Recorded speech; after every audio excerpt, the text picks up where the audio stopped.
बिस्मिल्लाहिर्रहमानिर्रहीम। फैक्टिकल के मुअज़्ज़ज़ नाज़रीन को फैक्टिकल का अस्सलामु अलैकुम। नाज़रीन ग्रामी, इंसान हमेशा से ही दौलत और दौलतमंद होने के ख्वाब देखता रहा है।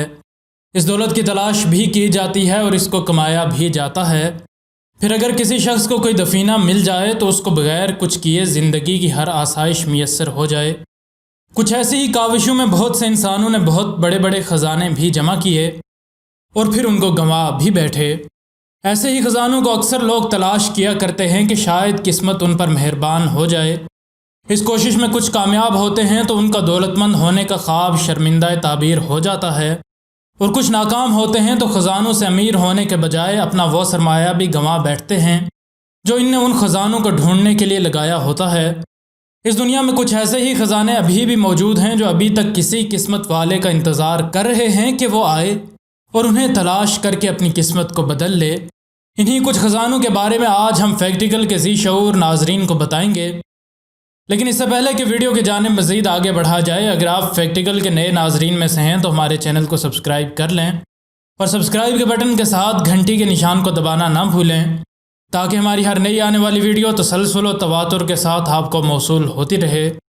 नाज़रीन गिरामी, ये एक वसी मौजू है, इसलिए इसको हम मुख्तलिफ़ वीडियोज़ में आपके सामने बयान करेंगे। इससे पहले हम इस वीडियो को पार्ट 1 शेयर कर चुके हैं, जिसको आप डिस्क्रिप्शन में मौजूद लिंक से देख सकते हैं। तो चलिए शुरू करते हैं इस वीडियो का पार्ट 2। 1532 में स्पेन के एक हमलावर जिसका नाम फ्रांसिस्को पिज़ारो था, उसने सल्तनत इंका पर काज़ामार्का के मकाम पर हमला करके उस सल्तनत के सुल्तान अताहुल्पा को गिरफ्तार कर लिया। जिस बिल्डिंग में सुल्तान को कैद किया गया वो आज भी मौजूद है और इसे रैंसम रूम के नाम से याद किया जाता है, क्योंकि उस सुल्तान ने इस बात की ऑफ़र की थी कि अगर मुझे आज़ाद कर दो तो मैं तावान में इस बिल्डिंग को सोने से भर दूंगा और इस बिल्डिंग के साथ वाली 2 बिल्डिंग्स को भी चांदी से भर दूंगा। शुरू में अताहुल्पा की इस ऑफ़र को फ्रांसिस्को पिज़ारो मान गया, जिसकी वजह से तमाम अहले इंका सोना जमा करने लगे ताकि वो अपने बादशाह को छुड़ा सकें।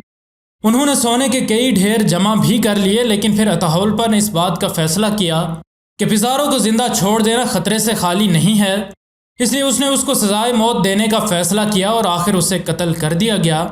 जब उसके कत्ल की खबर अहले इंका तक पहुंची तो अहले इंका ने जितना भी सोना जमा किया था उसको लेलेंगमेट्स पहाड़ी सिलसिले की किसी गार में डालकर गार को बंद कर दिया। मौजूदा दौर में लेलेंगमेट्स पहाड़ी सिलसिला इक्वाडोर में मौजूद है। बहुत से लोगों ने इस खजाने को ढूंढ लेने का दावा भी किया है, जिनमें सबसे पहला शख्स एक हिस्पानवी वेलवेट था। वेलवेट को खजाने का पता उसकी बीवी ने दिया, जो कि इंका की ही रहने वाली थी। वेलवेट के लिए कहा जाता है कि वह रातों रात अमीर हुआ, लेकिन हकीकत में उसे उतनी मिकदार में सोना नहीं मिला था जितना सोना दफन हुआ था। चनाचे उसने मरने से पहले डेरोटेरो डी वेलवेट नामी नक्शा लिखा ताकि उसके जाने के बाद और कोई इस नक्शे को ढूंढ सके। 19वीं सदी के वस्त में एक अंग्रेज़ बोटनिस्ट रिचर्ड स्प्रूस ने डेरोटेरो डी वेलवेट को इस्तेमाल करते हुए खजाने का मज़ीद कुछ हिस्सा खोज निकाला, और इसी तरह की किस्मत बार्थ ब्लेक नामी शख्स की भी नज़र आई, जो फ़ौरन ही पुरस्रार तौर पर गायब भी हो गया। तब से अब तक बहुत से लोगों ने इस खजाने को ढूंढने की कोशिश की है, लेकिन हकीकत यही है कि ज़लज़लों की वजह से वो गार कहीं दब चुकी है, जिसे अब जदीद टेक्नोलॉजी के इस्तेमाल से ही किसी तरह खोजा जा सकता है। नंबर 1, एस्पेरेंजा का ख़जाना।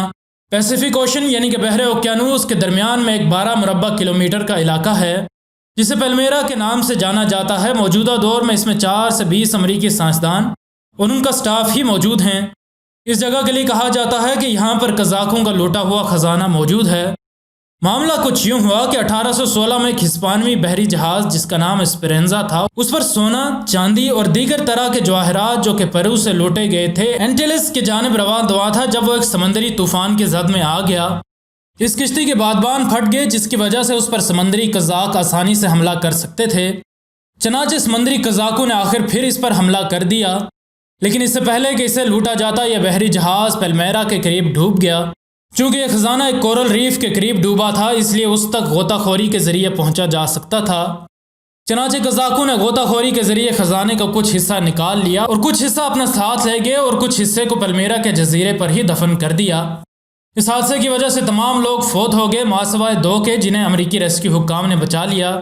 इन 2 लोगों में से एक रास्ते में ही फौत हो गया, जबकि इस हादसे का वाहिद ऐनी शाहिद जिसका नाम जेम्स हाइंस था वो ज़िंदा बच गया। जेम्स आखिर खुशकी तक पहुंच गया और उसने अपने साथ होने वाले इस वाक़े के बारे में लिखना शुरू किया। لیکن بیماری کی وجہ سے جیمز بھی 1 مہینے کے اندر ہی فوت ہو گیا۔ لیکن جیمز کی تحریریں جس شخص کے پاس موجود تھیں اس نے یہ تحریریں اپنے پاس ہی رکھیں اور کسی کو نہ دکھائیں۔ آخر اس واقعے کے 100 سال بعد یہ تمام تحریریں ولیم فاسٹر نامی شخص نے ہونولولو اسٹار بلیٹن کے حوالے کر دیں، جس جریدے نے ان تمام تحریروں کو پبلش کر دیا۔ اس خزانے کے ساتھ کیا ہوا؟ سمندری قزاق اسے نکالنے میں کامیاب ہوئے۔ ولیم فاسٹر نے اسے نکالا یا کوئی اسے لے گیا، یا یہ ابھی بھی پیلمیرا کے جزائر کے آس پاس موجود ہے؟ کوئی اس بارے میں درست انداز میں نہیں کہہ سکتا۔ اس ویڈیو سیریز کا ایک پارٹ 1 بھی ہم بنا چکے ہیں۔ اگر آپ نے وہ ویڈیو نہیں دیکھی تو اوپر آنے والے انڈیکس کارڈ پر کلک کر کے وہ ویڈیو دیکھ سکتے ہیں۔ ویڈیو پسند آنے کی صورت میں لائک اور شیئر ضرور کریں، اور اگر آپ ایسی ہی معلوماتی ویڈیوز دیکھتے رہنا چاہتے ہیں تو ہمارے چینل کو سبسکرائب کر لیں، اور سبسکرائب کے بٹن کے ساتھ گھنٹی کے نشان کو دبانا نہ بھولیں، تاکہ ہماری ہر نئی آنے والی ویڈیو تسلسل و تواتر کے ساتھ آپ کو موصول ہوتی رہے۔ ہم ملتے ہیں آپ سے اگلی ویڈیو میں، تب تک کے لیے اپنا اور اپنے دوستوں رشتہ داروں کا بہت سا خیال رکھیے گا۔ فی امان اللہ۔